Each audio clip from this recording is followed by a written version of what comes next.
Saya menganut servant leadership. Artinya apa? Pimpinan, tugas pertama adalah melayani, baru memimpin. Kalau kita melayani pegawai dengan baik, akan muncul trust. Nah, inilah yang harus kita bangun. Pondasinya kita sejahterakan dulu pada pegawai kita. Tapi yang menarik, yang diharapkan dalam leadership di Indonesia itu diharapkan berprestasi.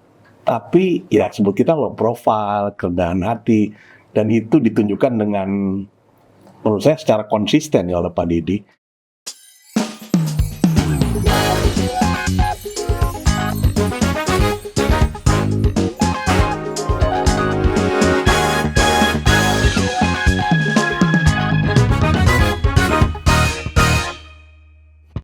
Halo pemirsa, selamat berjumpa kembali bersama kami, podcast dari Redaksi SWA. Tapi kali ini ada sesuatu yang berbeda. Podcast dari Redaksi SWA menerbitkan atau meluncurkan satu produk baru yang namanya Leaders Hidden Wisdom. Ini adalah kerjasama SWA bersama Dunamis untuk menggali kebijaksanaan atau pengalaman atau kebijakan dari para pemimpin dunia bisnis Indonesia. Nah,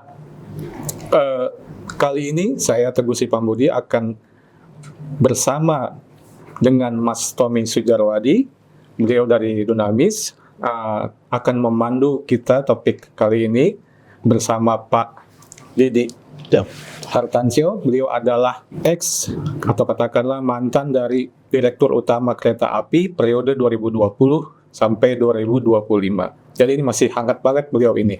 Dan salah satu pemimpin yang cukup disegani di dunia BUMN dan dunia bisnis Indonesia. Nah, acara kita kali ini tidak bisa berlangsung tanpa dukungan dari Executive Center. Executive Center adalah penyedia ruang kerja premium dan fleksibel terkemuka di Asia, memiliki lebih dari 220 center di 36 kota dan 16 negara. Jadi ini adalah perusahaan service office terbesar ketiga di Asia. Di setiap center dari Executive Center ini menawarkan alamat bergengsi dan dilengkapi fasilitas modern untuk memastikan kebutuhan para klien terpenuhi dengan baik. Jadi, siapapun yang membutuhkan Executive Center bisa lihat dan bisa mendaftar di alamat berikut ini untuk mengaksesnya lebih jauh. Oke, kita akan mulai. Mas Tommy, apa kabar Mas Tommy? Udah lama nggak jumpa nih? Alhamdulillah sehat, saya bersyukur bisa ketemu lagi di acara yang menurut saya bisa memberikan wisdom dan tambahan pengetahuan untuk jadi referensi, Mas. Iya, betul. Dan kita kedatangan tamu yang istimewa, Pak Didi. Saya senang banget Pak Didi bisa hadir di sini. Saya rocker, Pak. Jadi rombongan kereta. Jadi selama ini pengguna kereta api sejati, terutama komuter lain, Pak. Nah, Mas Tommy, kita kenal kereta api Indonesia ini kan termasuk salah satu katakanlah moda transportasi yang sangat dibutuhkan. Ya. Kalau nggak salah itu kalau ke Jakarta aja Pak, komuter lain itu ada mungkin 2-3 juta orang itu yang masuk ke Jakarta dan sebagian besar itu menggunakan kereta api. Jadi begitu luar biasanya. Dan bisa dikatakan layanannya ini nggak berkurang ini. Kalau kita bisa ingat sebelum Pak Didi kan ada Pak Yonan, ya kemudian ada pelanjutnya juga, kemudian Pak Didi. Tapi kalau kita perhatikan kok tidak berkurang, malah semakin luar biasa ini. Iya. Nah, dan kalau kita lihat, dan seringkali dikatakan kalau terjadi pergantian sebuah CEO, seringkali itu suka ada masalah ya Mas Tawi ya. Entah itu pelayanannya berkurang atau kemudian malah menurun gitu. Nah, tapi yang menarik pemirsa, Pak Didi ini diangkat pada saat COVID, kalau nggak salah Mas Tawi ya. Iya, right. Betul. Nah, itu bisa mungkin nanti Pak Didi bercerita itu bukan hambatan, artinya tantangan pada saat itu, karena waktu itu kan nggak ada satu panduan untuk menghadapi pandemi. Bukan begitu Mas Tommy? Betul. Seluruh dunia itu tiba-tiba Pengalaman pertama ya. Itu mungkin kita awal dari situ dulu nih. Gimana Pak Didi? Baik, terima kasih Mas Teguh dan Mas Tommy. Saya terima kasih atas kesempatan bisa sharing di forum yang sangat terhormat ini ya. Jadi Mas Teguh dan Mas Tommy, saya diangkat jadi Dirut KAI itu tanggal 8 Mei 2020. Dan saya kemarin sesuai SK dari Danantara dan kemudian BUMN tanggal 12 Agustus saya sudah selesai masa tugas saya. Nah, sebelum Mei 2020 saya menjadi direktur keuangan itu sejak tanggal 21 Januari 2016. Oke. Ya. Jadi saya masa kerja di direktur keuangan itu 4 tahun 3 bulan dan sebagai direktur utama 5 tahun 3 bulan. Jadi sekitar 9 tahun 6 bulan. Nah, saya ditunjuk 8 Mei itu sebagai dirut. Memang masa pandemi ya, situasi yang belum pernah dialami oleh siapapun dan oleh industri apapun. Saya dibesarkan di perbankan 28 tahun ya di Bank Mandiri dan dulu eksekusi Bank Eksim ya. Hampir 5 tahun sekali ada krisis ekonomi, krisis perbankan. Jadi protokol krisis itu sebetulnya sudah ada dalam inherent tubuh saya ya. Nah, waktu saya ditugaskan jadi direktur keuangan, pertama saya lakukannya apa? Saya pelajari langsung kereta api. Websitenya saya buka, saya download annual report 5 tahun, saya pelajari. Dari situ saya sudah dapat benang merahnya strateginya. Apa yang dilakukan oleh Pak Jonan, apa yang dilakukan oleh Pak Edi Sukmoro, dan semua tertulis dalam annual report. Angka-angkanya sudah kelihatan. Saya orang keuangan basisnya, ya, membaca cepat dan belajar cepat. Dari situ, apa yang saya lakukan pertama kali 2016, saya adjust, melakukan revisi RKAP. Jadi RKAP itu kalau dulu itu tinggi tapi pencapaiannya itu tidak pernah optimal, saya smoothing. Dan saya itu orangnya tidak suka kejutan-kejutan surprising. Jadi saya waktu itu sudah memperkirakan 2016 every year itu naiknya trajektory 20% top line pendapatan. Bottom line-nya dia begitu.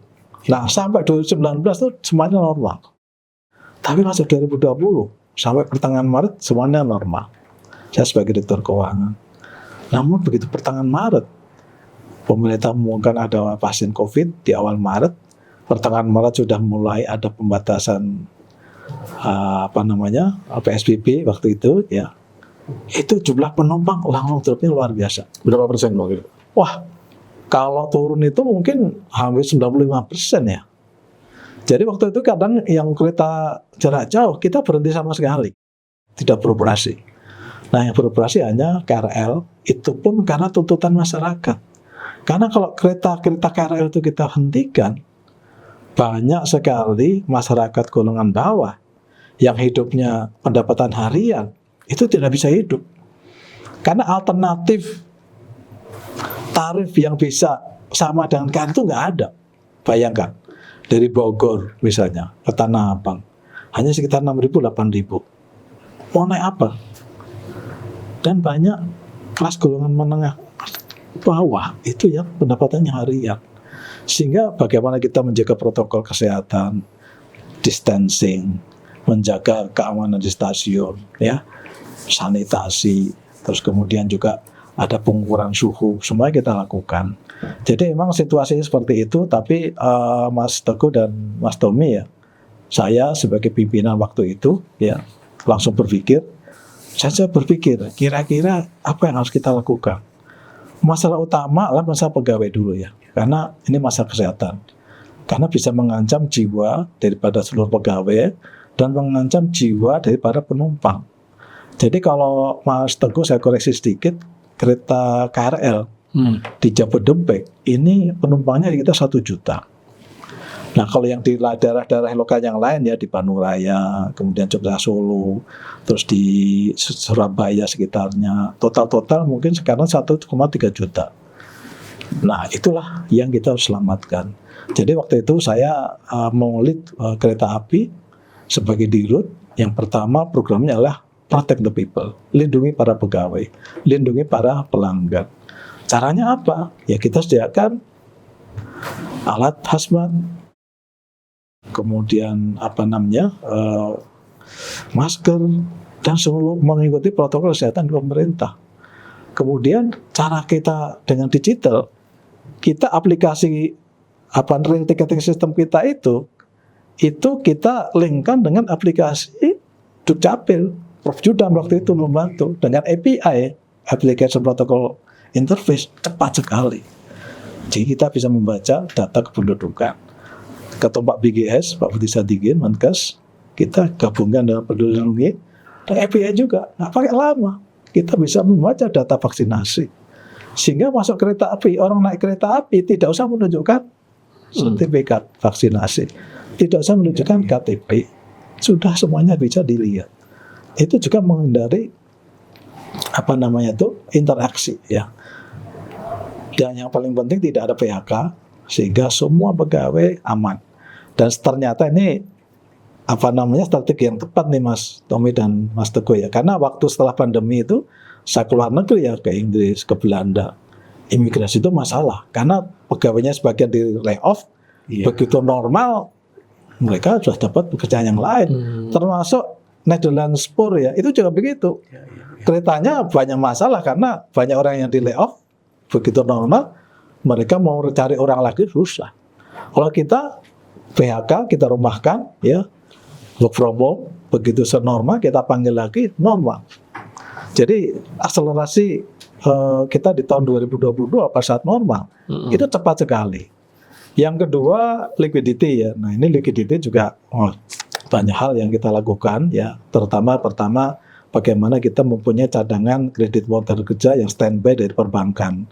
Ya saya orang perbankan ya, dibantu oleh banyak teman-teman di perbankan ya, sehingga kredit modal kerja sangat lebih dari cukup. Waktu itu saya pikir kalau 3 tahun pandemi pun kita masih oke, apalagi dibantu pemerintah dengan PEN 3,5 triliun ya, dengan bunga yang murah, itu sangat membantu. Nah kemudian saya ke kantor pajak minta relaksasi, diberikan. Saya ke perbankan minta relaksasi pembayaran pokok, juga diberikan ya. Jadi ini semuanya menjaga likuiditas perusahaan. Yang berikutnya efisiensi ya. Efisiensi ini kita lakukan efisiensi biaya yang kira-kira tuh sampai mencapai 6-7 triliun, sehingga laba rugi di tahun 2020 kita mengalami rugi 1,7 triliun, dan 2021 itu kita rugi sekitar 400 miliar. Tapi di tahun 2022 recovery kita pendapatan itu yang dulu 2019 22,6, 2022 sudah 22,9 triliun ya. Nah, di mana angkutan barangnya survive, nah kemudian angkutan penumpang yang dulu 9,6 di sini sudah 6,9. Nah, inilah bukti recovery-nya cepat ya. Nah, yang berikutnya adalah setelah efisien kita mencari pendapatan baru ya, dari bidang-bidang yang selama ini tidak kita tekuni. Kita angkut B3 ya, kemudian juga angkut bahan pokok, ada padi, beras, kemudian telur, sayur mayur dari daerah Jogja, daerah Tulungagung, dari mana-mana itu ya, walaupun pendapatan nggak seberapa tapi itu bisa menambah pendapatan untuk kita survive di masa pandemi. Itu Mas Teguh. Ya, sebelum nanti Mas Tommy juga ikut pasti udah punya banyak pertanyaan. Saya tanya satu aja, Bang. Waktu Bapak kemudian menerima tongkat dari Pak Edi berarti ya, kemudian sebelumnya Pak Yonan, itu fondasi apa yang sudah ada, yang sudah bagus, yang Bapak lanjutkan sebelum tadi datangnya pandemi itu? Ya, jadi Mas Teguh, waktu saya masuk ya, saya orang perbankan ya, tetapi saya tuh cepat belajar bisnis model. Jadi karena saya itu di perbankan ya, memegang berbagai industri ya, dari sisi korporasi maupun komersial ya, saya tuh cepat mempelajari bisnis model. Nah begitu masuk kereta api, saya lihat bisnis modelnya seperti apa. Nah transformasi pertama dilakukan oleh Pak Jonan ya, bagaimana beliau memperbaiki model operasi kereta api, tertib operasi kereta api, kemudian meletakkan dasar-dasar pelayanan yang digital ya. Jadi yang dulu antrian-antrian itu sejak zaman Pak Jonan sudah nggak ada. Itu udah bagus sekali ya, tingkat kesehatannya baik. Kemudian yang kedua, kebersihan kereta, toilet sudah mulai rapi ya. Terus kemudian hal yang lain, sistem SAP ini sudah ada embrionya oleh Pak Jonan. Nah, saya begitu melihat, tugas saya berarti meningkatkan kualitas. Jadi apa yang sudah dilakukan Pak Jonan saya teruskan. Fondasi-fondasi tadi ya, kebersihan, toilet, saya perbaiki lagi. Saya besar di Bank Mandiri, hidup saya di SCBD, ya. Begitu saya masuk Gambir, saya pengen toiletnya sekelas dengan Pacific Place. Nah, kita renovasi. Stasiun-stasiun yang dulu lantainya itu masih lantai-lantai biasa, kita jadikan granit. Karena apa? Karena penumpang kereta api ini bukan kelas menengah bawah.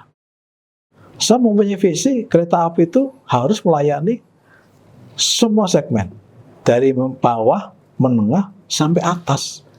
Even the top ya, krim de la krimnya pun juga kita harus punya layanan yang sesuai. Pak Jonan kelihatannya kelas eksekutif, bisnis dan ekonomi. Nah, saya kembangkan ini. Ekonomi saya perbaiki, yang dulu 106 tempat duduknya tegak, berhadapan-depan ya. Itu kalau 12 jam ada pria wanita berhadapan-depan, lama-lama ya saya jatuh hati juga kan. Begitu turun, waduh, boyoknya sakit semua. Nah, sekarang kita perbaiki, kereta ekonominya itu 72 seat. Satu kereta, nyaman, ergonomis ya, tidak kalah dengan pesawat. Kemudian stasiunnya pun kita perbaiki. Silahkan berkunjung ke stasiun Pasar Senen. Dulu naik tangga itu susah, tangganya manual dan ya ukuran dulu ya. Sekarang kita sudah pakai eskalator. Kenapa kita perbaiki? Karena kita ada di lapangan, kita menyaksikan ya, penumpang itu kelas ekonomi, barangnya banyak, resikonya besar. Nah, itu kita perbaiki. Artinya layan kita perbaiki. Yang dulunya nggak AC, kita AC. Pasar Senen ber-AC. Dan AC-nya itu dihidupi dari panel surya. Sehingga energi alam kita kembalikan ke alam lagi. Nah, ini yang kelas ekonomi. Nah, bisnis ini akan kita hilangkan karena kita ingin angkat ke eksekutif. Jadi nanti hanya ada ekonomi sama eksekutif. Nah, eksekutifnya inilah yang kita kembangkan ya ke arah jenis-jenis kualitas layanan yang lebih baik. Ada luxury, ada sleeper, ada panoramik, ada compartment suites ya. Dan sebetulnya kita sudah punya ide-ide yang lain yang masih kita dalam proses eksekusi nih. Tapi ini belum terwujud ya. Jadi Mas Teguh ya, Pak Jonan sudah melakukan. Nah, saya waktu Direktur Keuangan dengan Pak Dirut waktu itu Pak Edi Sukmoro menginisiasi pembelian 438 kereta baru 2017 ke Inka.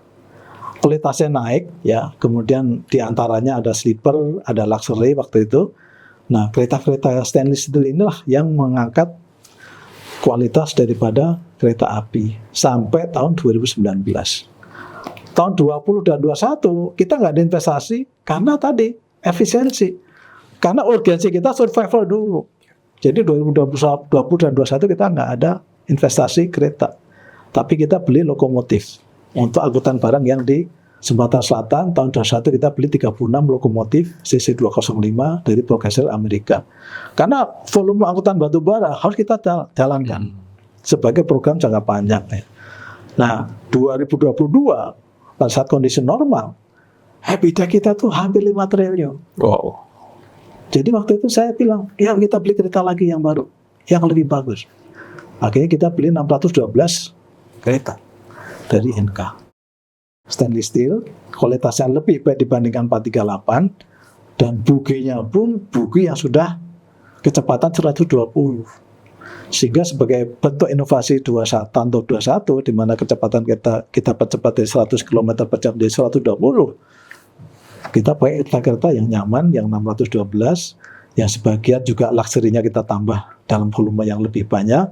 Dan satu hal lagi, pada saat itu kita melakukan inovasi membuat compartment suites ya. Nah, karena Inka waktu itu harganya agak mahal ya, saya bilang sama teman-teman, bikin sendiri aja. Ini kalau pakai FS-nya harga Inka ini bisa 30 tahun baru balik. Nah, saya suruh ngitung, ternyata harganya cuma separuh. Kita bikin di Balai Asa, Manggarai. Sampai waktu 3 bulan ya, kita buat bisnis modelnya dan kita launching. Sampai sekarang okupansinya di antaranya paling yang bagus. Artinya apa? Masyarakat itu ingin perbaikan kualitas layanan, ingin suatu new experience. Dan ini kalau cerita ini Mas Teguh ya, Mas Tommy ya, ada shifting generasi yang naik kereta. Jadi dari waktu-waktu dulu Gen X, Baby Boomers itu menguasai, Gen Y, Gen Z itu masih mungkin 20% atau 10%. Sekarang ini Gen Y ini sudah hampir 30%, Gen Z-nya itu malah 55% per Maret 2025 kemarin. Artinya apa? Generasi muda itu mau naik kereta api, mau menikmati jalur kereta api, karena tadi stasiunnya kita perbaiki, toiletnya kita bikin toilet kayak yang di mall gitu ya. Terus kemudian kebersihannya, semua stasiun kita jaga kebersihannya. Jangan lupa kita berikan nuansa hijau, tanaman di semua stasiun harus ada. Dan tanaman harus tanaman itu.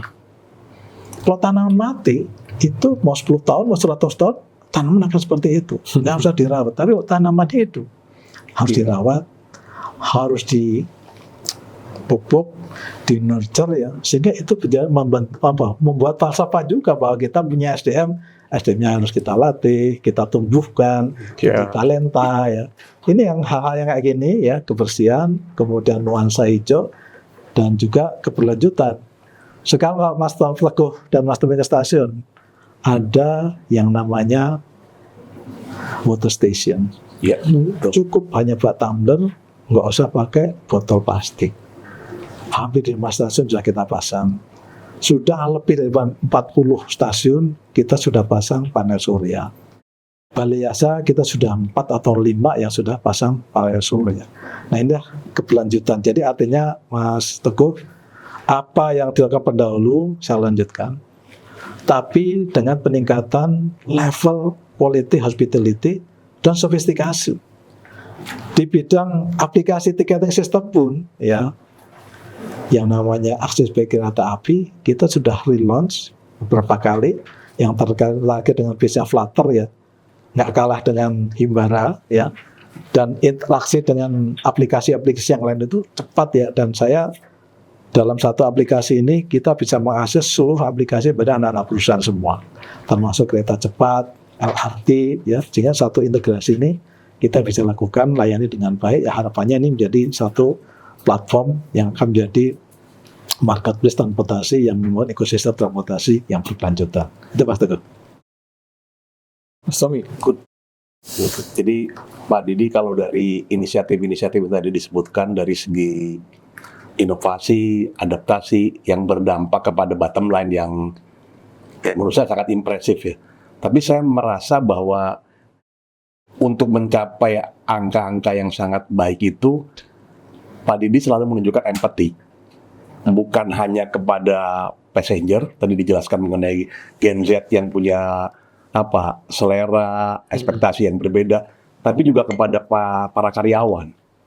Mungkin Pak Didi bisa cerita nih, how could you develop your empathy, yang menurut saya itu sangat penting ya bagi seorang leader, sehingga keputusan-keputusan, analisisnya berdasarkan sesuatu yang betul-betul real. Dan pada waktu itu dieksekusi, stakeholder merasa bahwa ini yang kami perlukan. Baik Mas Tommy, terima kasih pertanyaannya ya. Jadi apa yang saya lakukan sebetulnya mendasar ya. Saya selalu berpegang pada bacaan saya ya, Jim Collins, Go to Great ya. Put the people first. Ya. Kita melayani pelanggan yang cuma jutaan orang. Tahun 2024 kita tuh melayani 464 juta penumpang dalam waktu 1 tahun dengan 464 juta penumpang. 464 ya? 464 juta dalam 1 tahun. dalam 1 tahun. Memang mayoritas itu komuter ya. Betul. Tapi ini ya ada LRT, ada kereta cepat, kereta api jarak jauh, kereta lokal ya. Esensinya apa?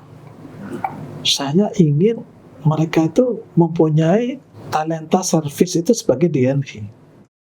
Nah, membangun service talent ini kan nggak gampang. Satu hal yang kunci menurut saya, bagaimana pegawai kereta api yang jumlahnya 28.000, kalau plus anak-anak perusahaan itu 44.000, bisa melayani penumpang dari hati. Kalau mereka belum bahagia, Ya, kalau mereka belum sejahtera, kalau mereka belum secure, kalau mereka masih memikirkan, rumahnya, istrinya masak apa, makan apa.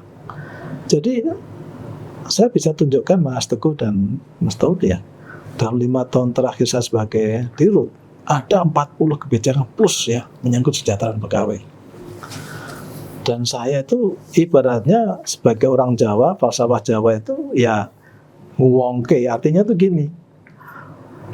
Semua pegawai saya sentuh. Tempat-tempat kerja pegawai kita perbaiki. Ya, tempat para masinis tidur beristirahat yang namanya Gria Karya kita perbaiki. Yang dulu itu hanya sekedarnya dan mereka istirahat itu tidak bisa sempurna. Dan ini juga berimbas pada keselamatan. Kalau mereka bekerja tidak fresh, ya udah otomatis konsentrasi, fokus ya. Nah, semua kita renovasi sekelas dengan hotel bintang 3. Ada AC, ada air panas. Sehingga kalau mereka itu bekerja 4 pagi, dia pulang jam 2 pagi, tetap mandi. Di Bogor nih misalnya, waktu belum ada penghangat, Pak, saya kalau jalan jam 4 pagi, waduh, kadang nggak mandi. Waduh, nggak bisa. Ya kita penuhi. Terus resort ya, kantor-kantor resort, jalan jembatan, Sintel ya, signaling and telecommunication. Di sepanjang 7.000 lintas kereta ini, kita berbagi satu demi satu. Ya. Nanti silakan Mas Tommy dan Mas Teguh, ada semua bangunan-bangunan kita renovasi. Artinya apa? Karena saya itu turun ke lapangan, saya bisa melihat ya, tempat-tempat kerja kok kayak gini. Kotor, hitam ya. Belum balesa-balesa nih Mas Teguh ya. Dulu itu ya seperti oli di mana-mana, terus kebersihannya juga tidak tertata. Saya kalau punya mobil ya waktu itu saya sering ke service center sendiri ya. Saya mau ngiri loh, ini bengkel mobil aja bagus ya. Nah, bengkel kereta api kenapa seperti ini? Saya perbaiki semua. Nah, dulu waktu zaman saya, kalau ulang tahun kereta api itu Balesa saya buka open house. Waktu dulu masih kotor saya belum berani. Itu minatnya luar biasa. Dari anak kecil sampai orang tua ingin tahu bagaimana lokomotif itu dirawat. Bagaimana tuh unbundling ya, jadi lokomotif dilepas apa namanya itu bodinya, terus dipreteli, dibersihkan, dirawat ya. Itu orang bisa lihat. Nah inilah yang suatu edukasi dan kecintaan masyarakat itu luar biasa. Terakhir kemarin ada kereta yang livery yang di Surabaya, ini juga mengundang banyak sekali penggemar ya. Jadi kembali ke pertanyaan Mas Tommy ya inilah saya ingin menyejahterakan pegawai, membahagiakan pegawai agar pegawai itu bisa memberikan layanan yang sepenuhnya kepada para pelanggan kereta api. Iya, jadi ini Terima kasih. happy customer berangkat dari happy employee gitu Pak ya. Yes. Mas Tommy pasti punya pertanyaan-pertanyaan lagi. Tapi kita akan break dulu pemirsa, jangan kemana-mana. Kita akan gali terus dari Pak Didi Wisdom di acara Leaders Hidden Wisdom ini setelah pesan-pesan yang berikut ini.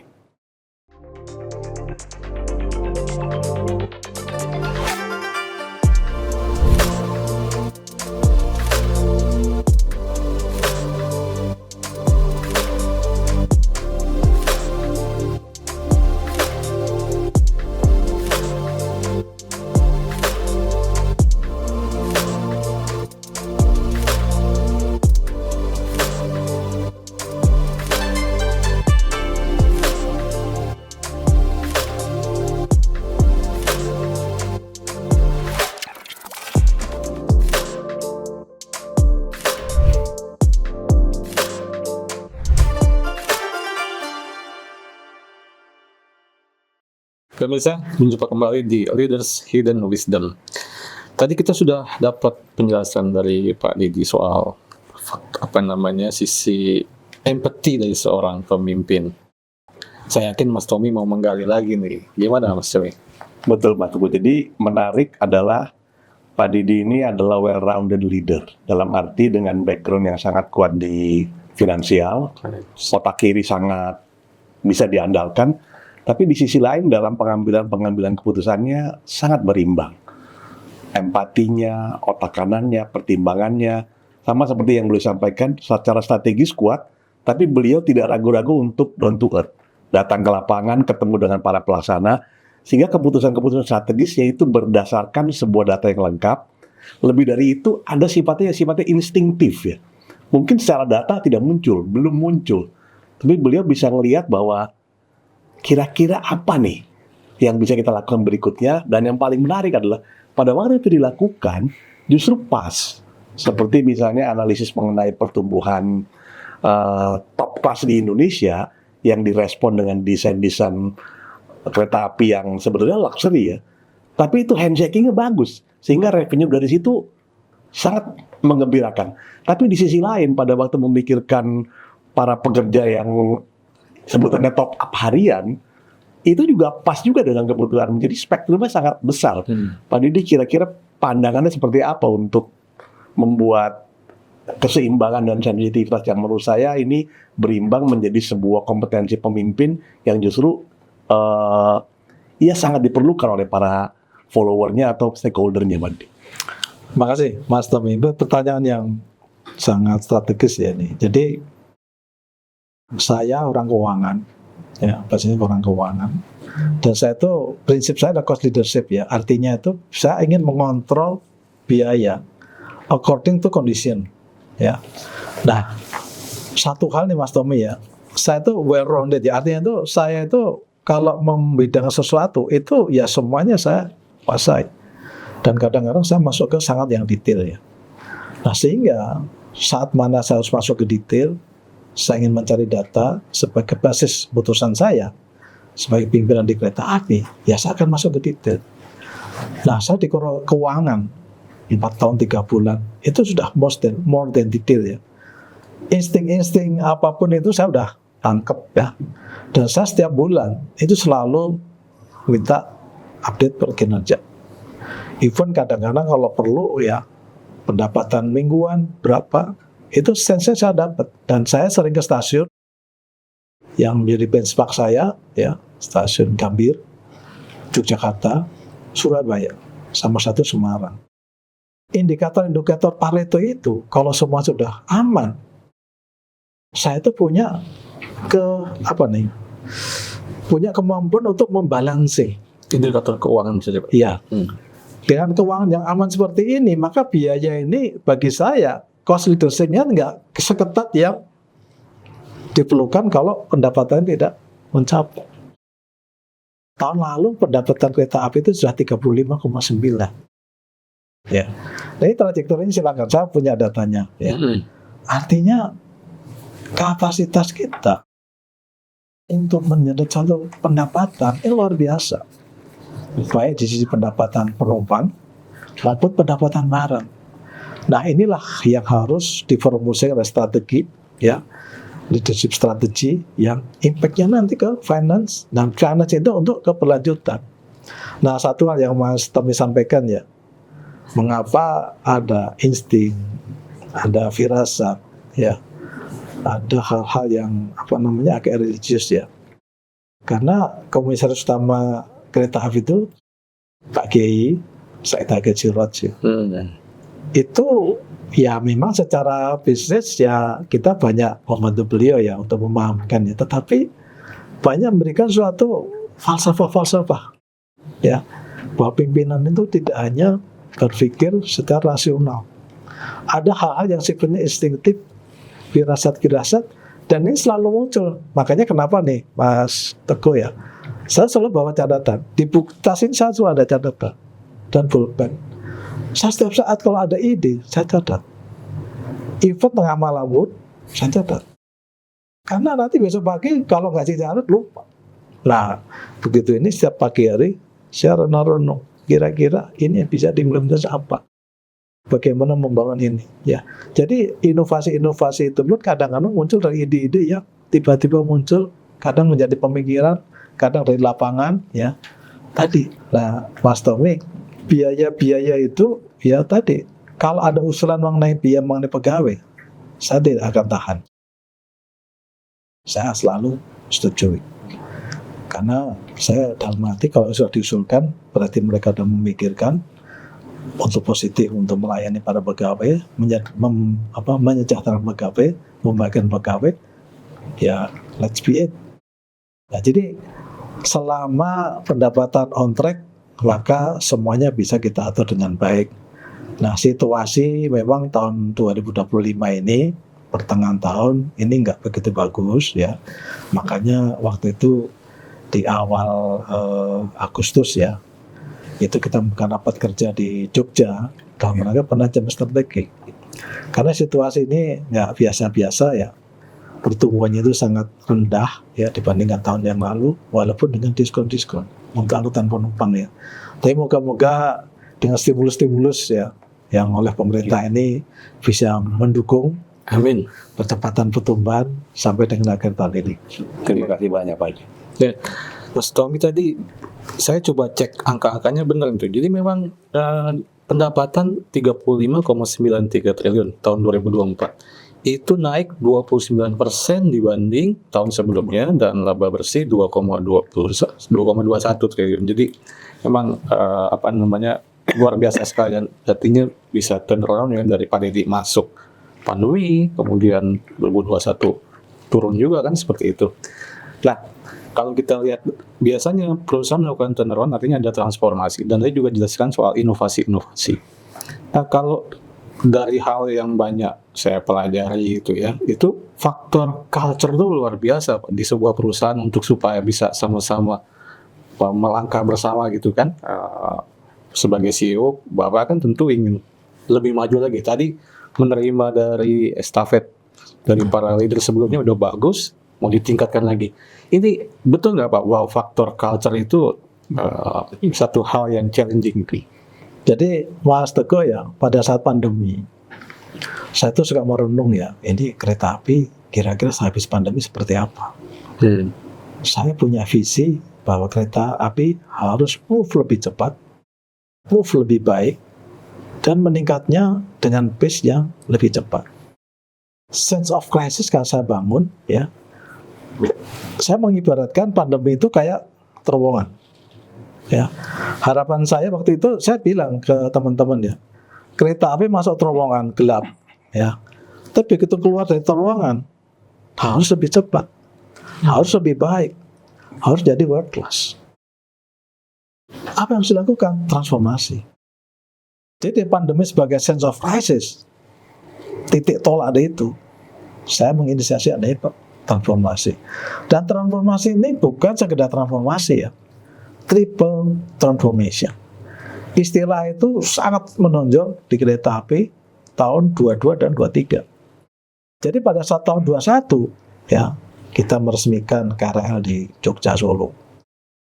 Kita memberikan percepatan waktu tempuh kereta api ya. Dulu 100 km per jam jadi 120 km per jam. Ke Surabaya dulu 9,5 jam. Waktu itu menjadi 8 jam 10 menit. Yogyakarta yang 7 jam, 6 jam. Solo yang 8 jam, 7 jam. Kenapa? Saya ingin moda transportasi bersaing dengan jalan tol. Trans Jawa selesai. Lah orang kalau enak-enak naik mobil, kereta api ditinggalkan gimana? Lakukan percepatan. Itu pun nggak gampang, karena untuk melakukan percepatan ini, prasarannya harus governance, sarananya harus governance, orangnya operator juga harus governance. Jadi business modelnya kita adjust nih untuk menyesuaikan dengan situasi dan persaingan. Ya. Yang kedua, business model kita rubah karena generasi itu berubah. Iya. Konsumennya kereta api itu berubah, pelanggan kereta api ini berubah. Gen Y, Gen Z makin ke dalam, even Gen Alpha ini udah mulai masuk dan menentukan pilihan-pilihan naik kereta. Nah, untuk itulah kita harus melakukan adjustment. Aplikasi semakin mudah, seamless, boarding pakai face recognition. Emang face recognition itu gampang? Oh, enggak. Adopsinya itu enggak gampang. Waktu saya adopsi pertama kali coba di Bandung, yang daftar cuma berapa orang, banyak yang keberatan. Datanya dijamin dengan ISO kerahasiaannya. Kalau ada orang kereta api membocorkan, kita selesaikan. Nah, waktu itu begitu Bandung lama, tarik ke Gambir. saya awasin sendiri. Semua pintu pasang finger recognition. Terus saya tanya kadopnya, Pak stasiunnya, saya drop 10 mesin atau 20 alat, kasih orang semua, cepet bola, semua penumpang yang duduk, tanyain, langsung didaftari. Baru, saya tanya, berapa bisa mampu? 200 Pak. Nggak bisa. 2.000 sehari. Cari. Apalagi kalau weekend. 8.000 orang di Gambir, 15.000 orang di Pasar Senen. Kalau kerjanya biasa-biasa, hasilnya biasa-biasa saja. Kita harus extra attitude, extra miles, extraordinary. Pieces are not as this. Baru jalan. Nah, begitu Gambirnya seperti itu, saya bilang, jadikan contoh di stasiun-stasiun lainnya. Butuh berapa? Drop alatnya. Semua jemput bola. Terus suatu hal lagi adalah mereka bisa daftar di aplikasi. Jadi nggak usah datang ke stasiun, pakai aplikasi pun bisa. Jadi semua jalan kita tempuh dan itu harus kita lakukan dan drive-nya ya dari CEO ini. Jadi transformasi bisnis didukung digital, ya. Digital ini di perawatan. Dulu P24 atau 2 tahunan itu 28 hari kerja. Setelah kita digitalkan, ya ternyata 14 hari kerja selesai. Semuanya kita kasih aplikasi. Jadi sampai orang, kamu kerjanya hari ini apa? Ada ketua timnya sini. 14 hari. Jadi kereta lokomotif yang dulu masuk 28 hari baru keluar, 14 hari udah keluar. Loh, efisiensi, biaya listrik murah, tenaga lebih separuhnya, dan begitu ini kan bisa jalan lagi. Nah, kebutuhan lokomotif berkurang. Ya. Kita bisa nambah perjalanan kereta tanpa nambah lokomotif. Itu impact daripada digitalisasi, belum yang robotik proses ya. Pekerjaan-pekerjaan yang rutin, saya minta bikin robotik proses.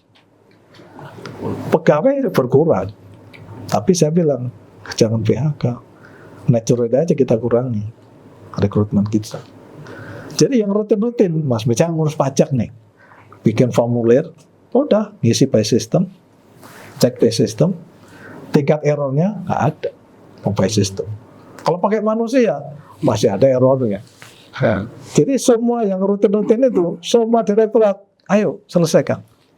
Sebenarnya culture yang mau Bapak bangun apa sebenarnya? Nah ini ya, saya tuh sebetulnya culture yang lah disiplin eksekusi. Disiplin eksekusi. Saya ya sebetulnya tahun 22 atau 23 ya sudah ngundang Dunamis 40X Bu Sherly. Karena saya itu 20 atau 15 tahun lalu sudah belajar 4DX dan itu suatu yang manjur ya. Cuma konsistensi ini, Iya, betul. Mas Tommy ya, kalau saya itu begitu manfaat ya, saya lakukan terus dimanapun saya dilakukan, saya ditugasin. Pareto, 4DX, 7 Habit itu sudah menjadi keseharian. Nah, saya tuh pengen bangun ya kayak gini-gini ini. Cuma ternyata kan postur ini ya kayak kereta api itu 80-85% itu lulusan SMA. Yang sarjana itu mungkin sekitar 5%. Ya, artinya membangun karir ini nggak gampang. Jadi, tapi ini ya, apa namanya itu, saya nggak menyerah ya. Terus lakukan drive ini. Saya suka mengibaratkan gunung es ya. Kalau api semangat di sini itu tidak sampai ke bawah, ini jangan-jangan bawahnya masih esnya. Nah, sehingga ada agen yang harus kita lakukan dan kita harus bersih kontrol ke lapangan sampai turun ke lapangan. Apakah yang dilakukan ini sampai ke bawah enggak? Terus ada pertanyaan terakhir. Ini sebetulnya pertanyaan pamungkas kebetulan mengenai event yang kebetulan terjadi di akhir masa jabatan Pak Didi. Jadi saya menganggapnya ini stop at the top ya, dengan prestasi, dengan achievement yang sangat membanggakan. Pada waktu terjadi accident yang tidak bisa diperkirakan dan tidak bisa di luar pengaruh kita, Kontrol ya. di luar kontrol kita. Yang menarik adalah, dan ini menjadi viral, ada kerendahan hati dari seorang pemimpin untuk meminta maaf. which is sebetulnya mungkin kita lebih familiar dengan budaya Jepang yang sangat, ya mereka mengatakan kalau faktanya itu ada sesuatu yang membuat pengguna jasa kita tidak nyaman, sudah selayaknya pemimpin meminta maaf. Dan itu menjadi pertanyaan Pak Didi. Pak Didi tadi menyebutkan banyak hal yang sudah dilakukan, effort yang luar biasa, data-data achievement yang sangat menggembirakan, tapi di sisi lain Bapak tidak ragu-ragu untuk mengeksersis kerendahan hati dan minta maaf. Kira-kira boleh di-share kepada kita nggak Pak, pertimbangannya apa Pak? Karena saya yakin pasti ada pertimbangan yang membuat Bapak melakukan hal tersebut, dan itu sangat diapresiasi bukan hanya oleh pengguna jasa kereta api, tapi oleh orang umum mengatakan harusnya begini loh pemimpin di Indonesia itu. Mas Tommy, Mas Teguh ya, saya pada saat terjadi insiden di stasiun Pegadaian Baru ya, itu kejadian hari Jumat sore. Saya sedang di kantor Jakarta, saya nggak pakai lama, saya ibadah, langsung saya ke lapangan. Dan saya melihat sampai di lapangan jam 8 malam, sudah dilakukan upaya-upaya. Kita mendatangkan bus ya, ada 3 bus yang ke arah Jakarta, ada 3 bus yang ke arah Cirebon, karena ada 2 kereta utama yang dari timur, dari Argobromo Anggrek ya, yang waktu itu anjlok 6 kereta. Kemudian ada kereta yang dari Jakarta itu juga terimbas ya. Nah, saya membantu sampai malam menyelesaikan semua penumpang. Kemudian saya menunggu penyelesaian daripada mengangkat semua kereta, dan selesai pada Sabtu pagi jam 7.30. Saya dengan Pak Menteri Perhubungan, Pak Dirjen setelah begitu selesai, saya beliau pamit, dan saya sampai menyelesaikan, kemudian saya pulang. Tapi pikiran saya itu tidak berhenti. Dari Jumat, Sabtu, Minggu, ada 400 lebih perjalanan yang terimbas. Ada pembatalan 80 perjalanan lebih. Yang penumpang ada sekitar 440.000 orang selama weekend itu. Jadi waktu itu satu malam saya susah tidur. Begitu waktu subuh, saya tuh terpikir ya, betapa banyak orang yang terimbas karena kejadian ini. Ibaratnya saya berbuat apapun tidak akan menyembuhkan kekecewaan para pelanggan ini. Nah, habis subuh itu saya kontak Kadop 1, saya kontak humas saya bilang, tolong panggil para wartawan, TV, media, online, semua undang ke Gambir. Saya ingin minta maaf. Jadi apa yang saya lakukan? Saya ambil mobil, saya setir sendiri ke Gambir, saya ketemu para wartawan, saya sampaikan, saya sebagai Direktur Utama Kereta Api minta maaf pada masyarakat yang terdampak perjalanannya karena kejadian di stasiun Pegadaian Baru. Upaya-upaya sudah dilakukan bersama Pak Dirjen Perhubungan, KNKT, penyebabnya nanti akan diumumkan pada waktunya.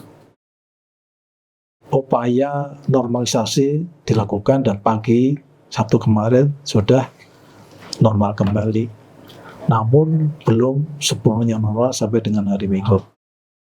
Dan saya itu sebenarnya karena mungkin salah satu leadership saya itu adalah melayani. Jadi saya melihat bahwa betapa masyarakat mengandalkan pelayanan kereta api ini yang tepat waktu, yang handal, dan keselamatan kereta api tahun 2024, 2025 itu merupakan terendah kecelakaan kereta api selama 10 tahun terakhir. Inilah yang harapan kami ya. Jadi saya mohon maaf itu sebetulnya bukan hal yang dibuat-buat ya, tapi memang muncul dari hati nurani saya. Bahkan saya berpikir saya melakukan apapun belum bisa menyembuhkan kekecewaan para pelanggan. Ya. Waktu itu maka waktu itu saya minta maaf, dan saya tidak menyangka menjadi viral ya. Namun demikian dari hati yang tulus saya sampaikan waktu itu permintaan maaf, dan semoga kereta api bisa normal kembali, menjaga on time performance yang sudah baik sampai saat ini. Itu Mas Tommy. Terima kasih. Luar biasa. Mas Tommy, banyak hal yang pengen kita gali lebih jauh, tapi kita dibatasi waktu. Nah, Mas Tommy sebagai pakar leadership dari Dunamis ini, mungkin bisa kasih takeaways nih dari perbincangan kita sebelum nanti Pak Didi kasih closing. Apa yang menarik dari leadership seorang Iya. Pak Didi ini? Jadi kebetulan ini dikonfirmasi oleh bukunya Jim Collins, Good to Great ya. Model kepemimpinan di Indonesia ini ada semacam paradoks. Di satu sisi diharapkan berprestasi, mencapai hasil-hasil yang membanggakan, tapi di sisi lain tetap budaya timur itu dijaga. Memang ini godaan yang luar biasa pada waktu kita mencapai hal yang baik. Ada perasaan bangga, ada perasaan ego kita muncul. Tapi yang menarik yang diharapkan dalam leadership di Indonesia itu diharapkan berprestasi. Tapi ya sebut kita low profile, kerendahan hati, dan itu ditunjukkan dengan menurut saya secara konsisten ya oleh Pak Didi dalam masa pelayanannya yang 9 tahun, 9,5 tahun kalau saya sebut ya, kami sebut beliau menyebutnya 9 tahun 6 bulan, 9,5 tahun konsisten, dan saya mengkonfirmasi harapan itu pada waktu masyarakat merespon pada kerendahan hati beliau di tengah prestasi kereta api yang relatif kita lihat itu termasuk achievement yang luar biasa. Jadi leadership style beliau itu pas dengan kultur Indonesia dan itu yang diharapkan oleh pemimpin di Indonesia. Itu Pak Teguh Zaria. Menarik ya, jadi unsur selain performance dikejar, tapi ada aspek humility di sini juga ya. Sure. Menarik sekali. Pak Didi, sebelum kita mengakhiri, pemirsa pengen dengar nih closing statement dari Pak Didi. Terima kasih Mas Teguh dan Mas Tommy atas sesi yang sangat bagus ini ya.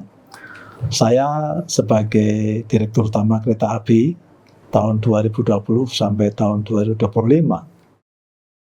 hal-hal yang ingin saya sampaikan, yang pertama, bahwa sebagai seorang pimpinan harus mempunyai visi yang sesuai dengan perusahaan yang kita pimpin, sesuai dengan customer yang kita layani, sehingga apa yang kita visikan betul-betul bermanfaat bagi pelanggan.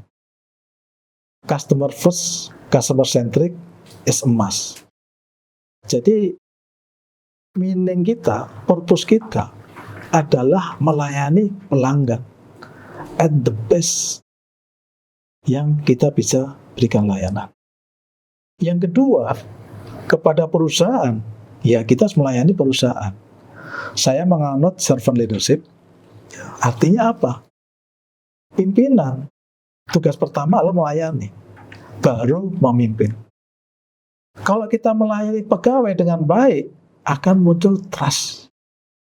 Nah, inilah yang harus kita bangun. Pondasinya kita sejahterakan dulu pada pegawai kita. Kita bahagian dulu pada pegawai kita, sehingga akan timbul trust. Oh, pimpinan ini bersama-sama dengan kita. Tidak ada kata saya, tetapi kita. Kemajuan adalah untuk kemajuan kita. Yang ketiga, bagaimana kita membangun sustainability. Artinya apa? Customer centric, pelayanan, itu untuk keberlanjutan. Jadi customer centric dan pelayanan pada pegawai membangun impact kepada financial. Dan juga jangan lupa eranya environment, social and governance. Implementasi program-program ramah lingkungan kita lakukan dan buatlah program menyeluruh sampai jangka panjang. Sehingga itulah harapan saya bisa ditindaklanjuti oleh masyarakat, para pimpinan ya. Pertama, customer centric. Kita pelajari meaning and purpose daripada seorang pimpinan. Yang kedua, melayani para pegawai kita, membangun trust ya, sehingga culture itu betul-betul bisa jalan. Dan ketiga adalah sustainability. Terima kasih. Wah, luar biasa. Jadi servant leadership itu sebelum memimpin harus melayani terlebih dahulu. Itu yang saya tangkap. Pemirsa, sayang sekali kita dibatasi oleh waktu. Sekali lagi terima kasih atas atensi Anda, dan tentunya terima kasih buat Pak Didi, Mas Tommy juga. Nah, kita akan kembali berjumpa di episode berikutnya di Leaders Hidden Wisdom bersama para pemimpin bisnis lainnya di episode-episode berikutnya. Jangan lupa like, comment, dan subscribe, dan tentunya jangan lupa untuk membuka Executive Center, karena ini tidak bisa kita berjalan tanpa dukungan dari Executive Center. Akhir kata, sampai jumpa di acara berikutnya. Salam.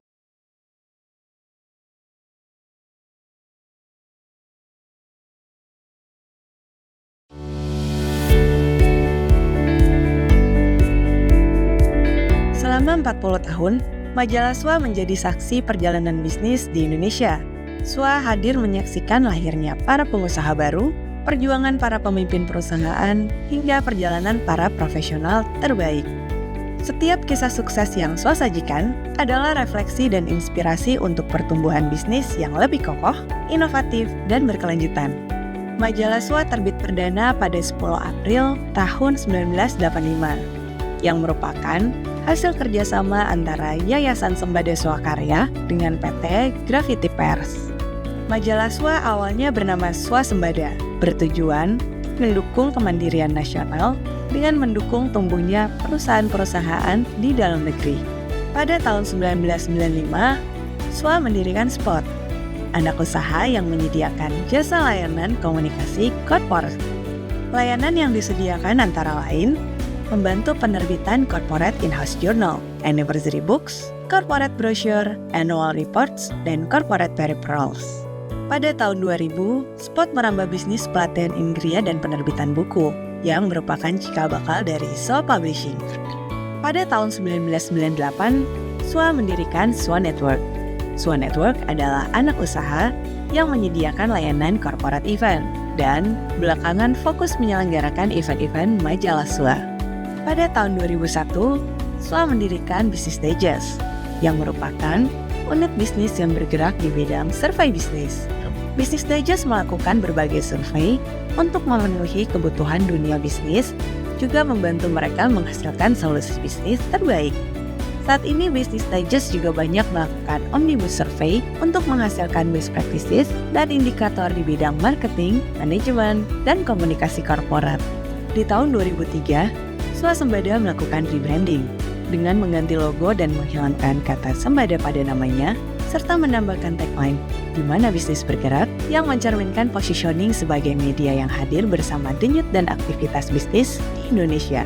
Sebagai media yang bertekad memberikan solusi dalam pengelolaan bisnis, memasuki milenium 2000, SWA banyak melakukan survei-survei, assessment, dan pemeringkatan untuk memvalidasi pengelolaan perusahaan-perusahaan di Indonesia, dan tentunya agar mendapatkan best practices yang bisa dijadikan benchmark dan sumber inspirasi kalangan bisnis. Beberapa topik survei dan asesmen tahunan yang diselenggarakan oleh SWA dan telah berlangsung lebih dari 10 tahun adalah Indonesia Most Trusted Company, bekerjasama dengan Indonesia Institute for Corporate Governance, Indonesia Best Print Award, bekerjasama dengan Mars Digital, Indonesia HR Excellence, bekerjasama dengan LMFEB UI, SWA 100, bekerjasama dengan Sun Value Management, Indonesia Original Brand, dan Indonesia Green Sustainable Company. Selain diangkat sebagai sajian utama, hasil riset dan asesmen tersebut juga diangkat ke dalam conference and awarding, yang tentunya dikelola unit bisnis SWA, yaitu SWA Network. Pada tahun 2004, SWA menerbitkan majalah yang fokus membahas marketing dan komunikasi, yaitu majalah Mix Markom.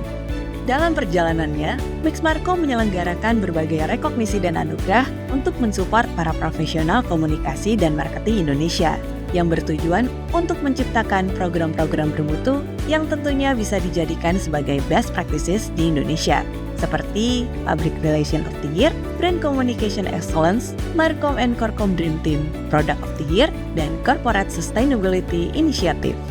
Pada tahun 2005, SWA mengembangkan portal berita bisnis swa.co.id dan juga meluncurkan portal berita mix.co.id di tahun 2011 sebagai channel extension majalah Mix Markom. Seiring dengan perkembangan media sosial, kanal majalah SWA dan majalah Mix Markom pun diperluas dengan menghadirkan @SWA Inc. dan @majalah_Mix Markom di platform Instagram, Facebook, YouTube, TikTok, dan LinkedIn. Pada tahun 2006, SWA melahirkan divisi penerbitan buku SWA Publishing yang mencetak buku-buku bermutu di bidang bisnis. Buku terbitan perdananya adalah Best CEO. Pada tahun 2010, pengelolaan SWA tidak lagi di bawah Yayasan Sembada Swakarya, tetapi di bawah PT SWA Media Bisnis. Pada tahun 2024, SWA meluncurkan podcast Biskom yang bekerja sama dengan LSPR Institute of Communication and Business serta podcast dari redaksi SWA. Podcast tersebut juga merupakan kanal ekstensi dari konten-konten di majalah maupun portal swa.co.id dan mix.co.id. Di tengah tantangan perkembangan teknologi digital yang mendisrupsi industri media, atas perkenan Tuhan Yang Maha Kuasa, SWA Media Group masih bisa hadir mendukung dunia bisnis Indonesia. Terima kasih yang tulus kami ucapkan kepada para partner yang telah berkenan mendukung kami hingga saat ini. Di tengah tantangan disrupsi digital, dukungan para partner menjadi sangat berarti bagi kami. Semoga kita bisa berjuang bersama menghadapi tantangan perubahan zaman di masa mendatang. Kami yakin kebersamaan dan semangat kolaborasi adalah kunci untuk menciptakan jejak perubahan yang lebih besar dan bermakna. Dengan tangan yang saling menggenggam, kita tidak hanya membangun hari ini, tetapi juga menapaki masa depan yang lebih gemilang serta penuh makna bagi dunia usaha dan masyarakat luas.